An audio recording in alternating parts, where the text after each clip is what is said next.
The Oman Foreign Minister, His Excellency Sayyid, you may wonder how exactly he is going to be in this room, but the miracles of technology are going to rescue us. Can we start the access to His Excellency?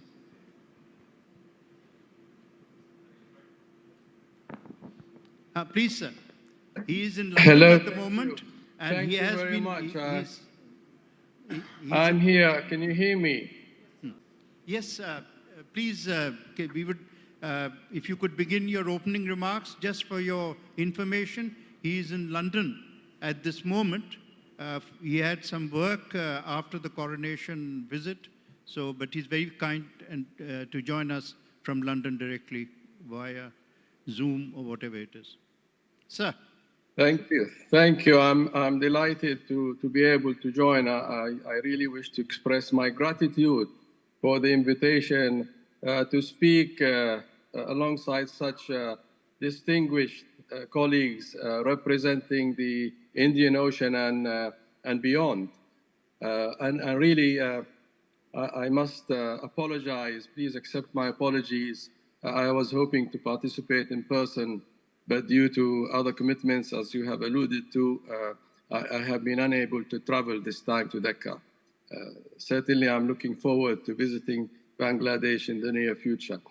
The theme of this year's conference, Peace, Prosperity, and Partnership in Indian Ocean region, really resonates strongly with my country, Oman.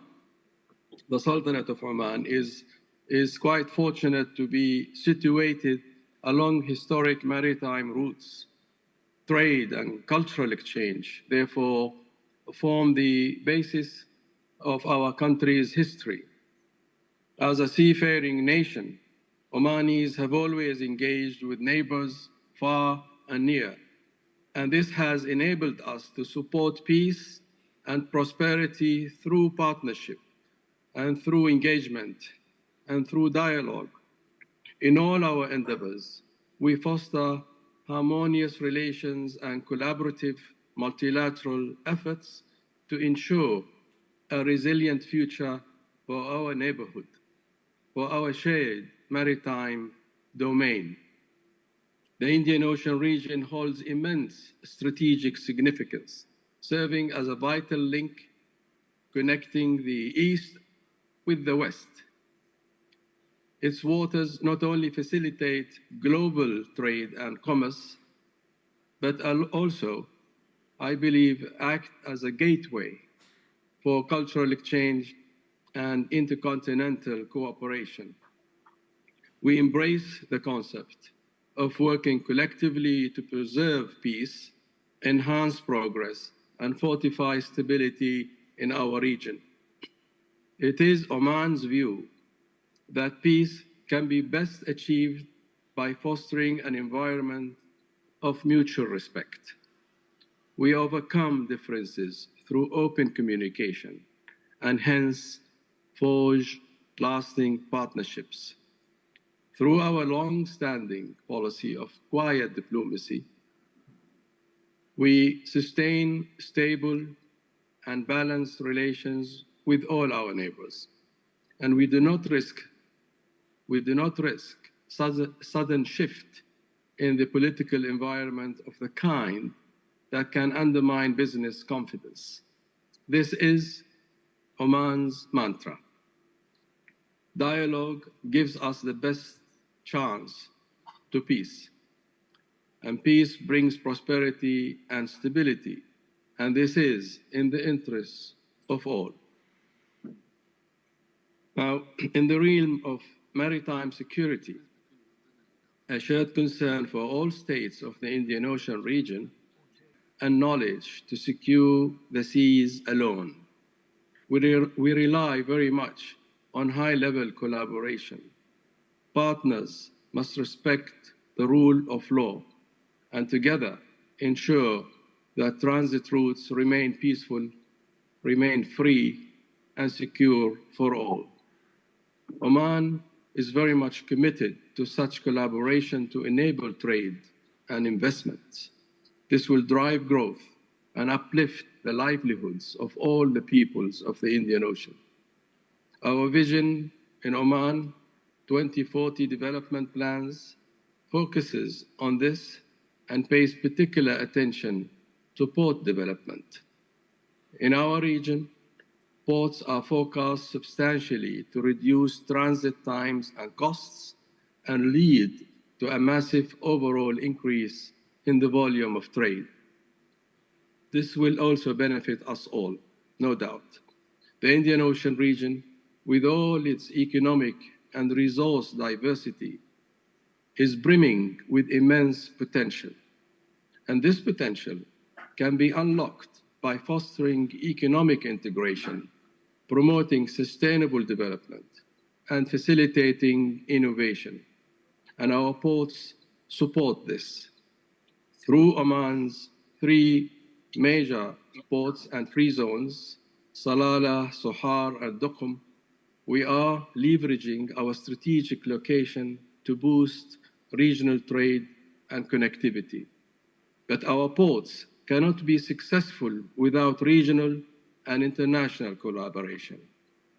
Partnership is the bedrock upon which nations can flourish. Enhancing cooperation in maritime security, economic opportunities, and information sharing is essential to enabling the free flow of goods, the free flow of services, and ideas. This will ensure a peaceful, prosperous, and resilient future. The world has seen some positive shifts recently in terms of pragmatism and dialogue and inclusion. And by welcoming all parties to the international arena, we gain a greater understanding of what transpires in our region and thereby guarantee a safer environment for all. We are proud to be part of this network of dedicated and pragmatic states, and we look forward to strengthening our cooperation further with cohesiveness and transparency of the people of the Indian Ocean and the world. I thank you all for your kind attention. A special thanks to the organizers, the Indian Foundation, and the government of Bangladesh for hosting such a valuable event. Thank you very much. Thank you very much, Your Excellency. It's an early hour where you are, and that's even more reason for our gratitude. There are questions, and the first question, please. Ma'am.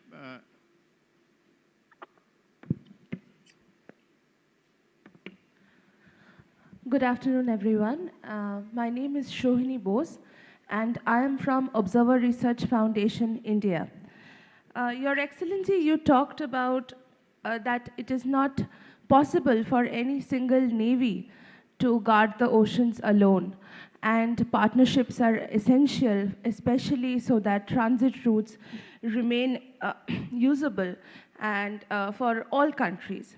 So can you please tell me what are the challenges that exists in the Indian Ocean region towards the continued freedom of navigation, or if at all they exist, or if this is a precautionary concern that we need to take care of? Thank you. Thank you for your very good question.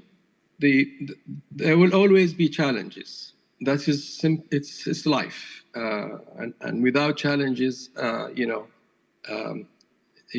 we don't prosper, I think. But the key thing in facing all kinds of challenges is really that we should all be committed first to respect the rule of law, international law, especially the maritime law, and also really be committed to collaboration, cooperation, information sharing, exchange, because there will always be challenges, whether it is of terrorism or trafficking of all kinds, including human trafficking.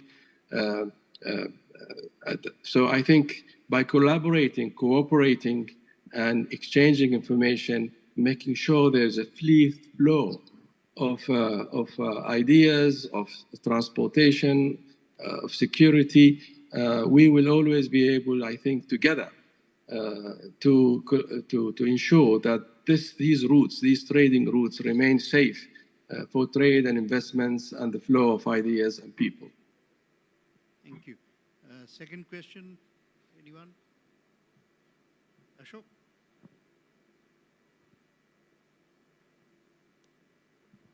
Thank you very much, sir. Thank you, Excellency, for your excellent presentation. And before I ask my question, let me convey my deepest appreciation to you, your country, and of course, your former President, Sultan Qaboos, for the amazing role that your country has played, not only in terms of settling regional problems, regional disputes, but of course on issues which are much further away. My question, Excellency, to you is about the fact that Oman sits atop the Strait of Hormuz. A strait that is about 25 miles, 40 kilometers, about 40% of the global energy flows through the Strait of Hormuz. And of course, the world prosperity depends upon peace in this region. So what is what are the thoughts, ideas that Oman has in terms of ensuring that energy continues to flow, because this is an area that we see considerably in the news, not for all the right reasons, that there are so much of threat to peace in that region because of engagement of bigger powers. But Oman has been able to play a very significant role. And what are your thoughts going forward on this area? Thank you. Thank you very much for your kind words about my country. And as you have rightly pointed out, our strategic position on the Strait of Hormuz really fundamentally requires us in Oman to always maintain a policy of good neighborliness. We have to be on good terms with all of our neighbors. And this is something that late Sultan Qaboos has worked so hard on.